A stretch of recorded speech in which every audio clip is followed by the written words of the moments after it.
সুপ্রিয় দর্শক মন্ডলী, আসসালামু আলাইকুম। আশা করি সকলে ভালো আছেন।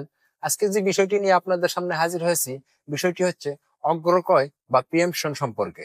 এই অগ্রক্রয় বা প্রিএম্পশন মামলা কি, সেই সম্পর্কে আজকের এই আলোচনা। এই বিষয়টি অনেক গুরুত্বপূর্ণ এবং সেন্সিটিভ। আপনি যদি জমির ক্রেতা, বিক্রেতা, অংশীদার, ভাগীদার বা প্রতিবেশী হন, তাহলে অগ্রক্রয় সম্পর্কে আপনার একটি সুস্পষ্ট ধারণা থাকা বলে আমি মনে করি। কারণ আপনার একটি অসতর্কতার ফলে ঘটে যেতে পারে নানা ধরনের আইনি জটিলতা। চলুন শুরু করা যাক অগ্রক্রয় বা প্রিএম্পশন সম্পর্কে মূল আলোচনায়। যারা আমাদের চ্যানেলে নতুন এসেছেন, অবশ্যই চ্যানেলটি সাবস্ক্রাইব করে রাখবেন এবং যারা ফেসবুক থেকে দেখতেছেন, আইডিটি অবশ্যই ফলো দিয়ে রাখবেন। প্রথমেই আমাদেরকে জানতে হবে অগ্রক্রয় বা প্রিএম্পশনটা কি জিনিস। অগ্রক্রয় এমন একটি জিনিস যা ভূমি মালিক লিগ্যাল ওয়েতে বা বৈধভাবে সম্পত্তি বিক্রয় করার পরেও কিছু ব্যক্তি আছে যারা উক্ত জমিটি পাওয়ার অধিকার রাখে। মুসলিম আইনে যাহা হকশিপা নামে পরিচিত এবং ইংরেজিতে যাহাকে রাইট অফ প্রিএম্পশন বলা হয়। ভারতীয় উপমহাদেশে মুসলমানদের কর্তৃক সর্বপ্রথম এই আইনটি প্রবর্তন করা হয়। পরবর্তীতে ব্রিটিশ সরকারের আমলেও এই আইনটি চলমান ছিল, যাহা আজ পর্যন্ত মুসলিম পারিবারিক আইন নামে প্রচলিত রয়েছে। এবার আসুন জেনে নেই অগ্রক্রয় বা প্রিএম্পশন মামলার উদ্দেশ্যটা কি। মুসলমান ধর্মাবলম্বীরা তাদের মধ্যে অন্য জাতিগোষ্ঠী বা অন্য কোনো ব্যক্তি যাতে করে তাদের শান্তি এবং বসবাসের ক্ষেত্রে বিঘ্ন সৃষ্টি করতে না পারে, সেজন্য তৎকালীন সময়ে এই আইনটি প্রচলন করা হয়। যদিও মুসলমানরা এই আইনটি প্রবর্তন করেছেন, তবুও অন্য ধর্মাবলম্বীরাও কিন্তু এই আইনের সুবিধা নিতে পারে। বিষয়টি আরেকটু ক্লিয়ার করে বলি। যেমন ধরুন, আপনি একজন জমির মালিক, আপনার ওই দাগে আরো ওয়ারিশগণ জমির মালিক আছেন, বা আপনার ওই খতিয়ানে আরো অনেক ধরনের ওয়ারিশগণ বা অংশীদার ওই খতিয়ানে রয়েছে। এখন ওই অন্য ওয়ারিশ বা মালিকগণ অন্যত্র জমিটি বিক্রয় করেছে এবং আপনি সেটি জানার পরে আপনার সেই জমিটি ক্রয় করার জন্য ইচ্ছা হয়েছে। এখন আপনি কি করতে পারেন? যেহেতু আপনাকে না জানিয়ে জমিটি অন্যত্র বিক্রয় করা হয়েছে, সেক্ষেত্রে উক্ত দলিলের প্রদর্শিত মূল্য এবং সংশ্লিষ্ট অন্যান্য ফি পরিশোধ করে আপনি কিন্তু এই জমিটি ফিরে নিতে পারেন। মামলার মাধ্যমে এই জমিটি ফিরিয়ে আনার মূল প্রক্রিয়াকে বলা হয় অগ্রক্রয় বা প্রিএম্পশন মামলা। এই মামলাটি কিন্তু একটি দেওয়ানি মামলা। এখন চলুন জেনে নেই কারা এই অগ্রক্রয় মামলাটি করার অধিকার রাখে। বিক্রয়কৃত বা হস্তান্তরকৃত জমিটিতে থাকা বা ওই দাগের অন্যান্য অংশীদার, ওয়ারিশ বা ওই খতিয়ানের মধ্যে নাম আছে এমন অন্যান্য ওয়ারিশগণ কিন্তু এই মামলাটি করতে পারে। উত্তরাধিকারী সূত্রে প্রাপ্ত হয়েছে বা ক্রয় সূত্রে জমিটি প্রাপ্ত হয়েছে এমন পার্শ্ববর্তী লোক কিন্তু আপনার এই জমিটির উপরে অগ্রক্রয় বা প্রিএম্পশন মামলা করতে পারে। যে জমির মধ্য দিয়ে কোনো ব্যক্তির সংলগ্ন পথ বা পানির ড্রেন আছে, তারাও কিন্তু এই মামলাটি করতে পারে। বিক্রয়কৃত বা হস্তান্তরকৃত জমিটির পাশের দাগের মালিকগণও কিন্তু এই মামলাটি করার অধিকার রাখে, সেহেতু তারাও এই মামলাটি করতে পারে। এই পর্যায়ে চলুন জেনে নেই অগ্রক্রয় বা প্রিএম্পশন মামলাটি কতদিনের মধ্যে করতে হয়।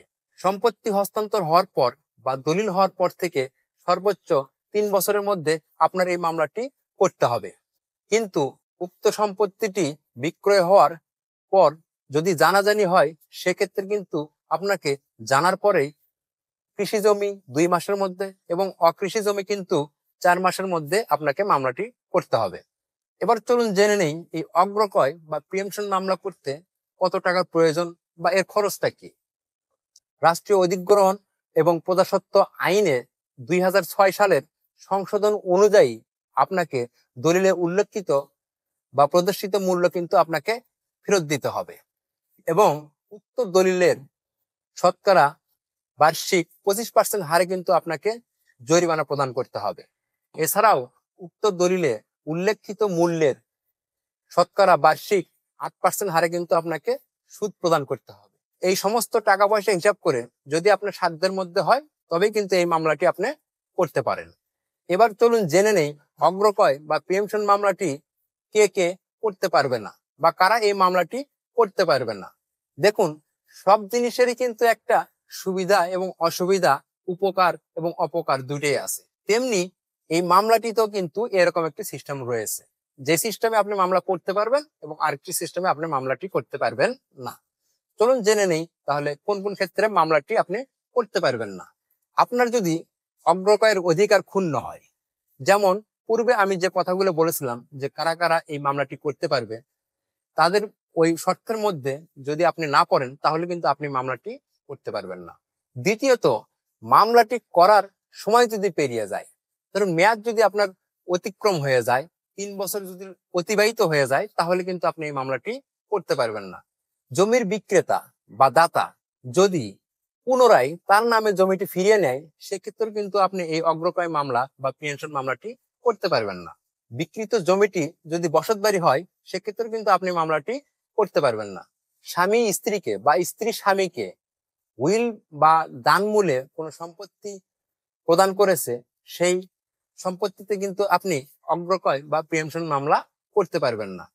হ্যাভাবেল এওয়াজ দলিলে যদি কোনো সম্পত্তি হস্তান্তর করা হয়, সেই সম্পত্তিতেও কিন্তু আপনি এই প্রিয়েমশন মামলা বা অগ্রক্রয় মামলা কিন্তু করতে পারবেন না। রক্তের সম্পর্কযুক্ত 3 পুরুষের মধ্যে যদি কোনো প্রকার দান বা উইল মূলে জমি হস্তান্তর করা হয়, সেক্ষেত্রে কিন্তু আপনি ওইসব জমিতে প্রিয়েমশন বা অগ্রক্রয় মামলা কিন্তু করতে পারবেন না।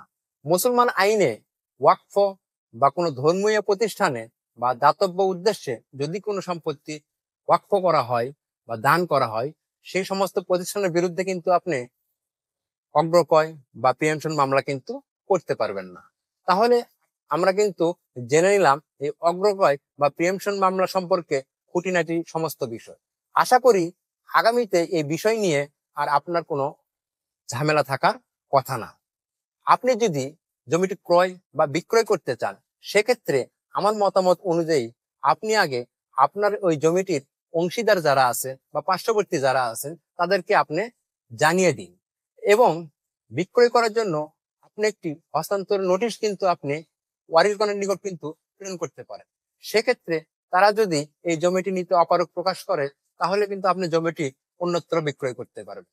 সেক্ষেত্রে কিন্তু আপনি আপনার সময়, শ্রম বা টাকা সবকিছুই কিন্তু বেঁচে যাবে।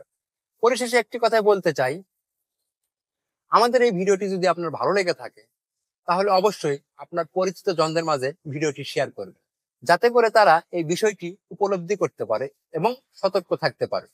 আশা করি বিষয়টি সবাই বুঝতে পেরেছে। আপনাদের যদি কোনো বিষয়ে জানার প্রয়োজন হয়, অবশ্যই কমেন্ট করে জানাবেন। অবশ্যই আপনার উত্তরটি কমেন্টে অথবা ভিডিওর মাধ্যমে তুলে ধরার চেষ্টা করব। ধন্যবাদ সবাইকে।